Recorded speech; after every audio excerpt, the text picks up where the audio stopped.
If you've never owned a Pfaff machine before, I want to familiarize you with the Pfaff IDT system. That's this black piece on the back. And when you sew, you probably don't see it because you're sitting right in front of the foot. But when you're sewing, it is kind of like a little extra set of feed dogs on the top of your fabric. Now we're all used to those teeth on the bottom, always pulling that bottom layer. But what happens to the top layer? Sometimes it gets shifted.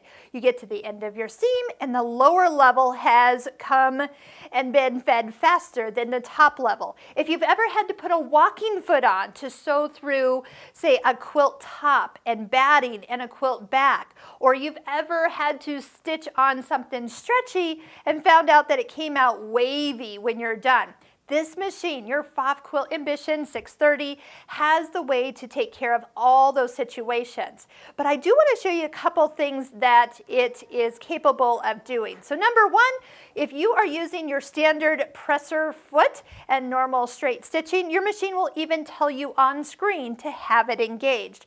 So the feet that actually have the cutout on the back side, right here through the back middle, that's where the IDT sits. So to take it or disengage it, take it down and away from you, and it just hangs up here when you're not using it. So like for free motion quilting, you're not using the Pfaff IDT. By the way, that stands for integrated dual feed. So you just pull it down and it's in and engaged, or push down and away from you to disengage it. Now, there are feet that your machine is going to call for from time to time that do not have that opening in the back, including your buttonhole foot, by the way. So if you can get this foot on with that IDT pulled down, it is actually quite difficult, but you can get it on there and accidentally be using it when you're not supposed to. Doesn't work well at all. So if you're having any trouble, see if that was engaged with a foot that did not have room for it. So this is like your 2A foot. You do use that for a lot of your decorative stitches, which are fine to use when it's properly stabilized without that feeding system. But for like all your straight stitching, oh my gosh, it's so great to do.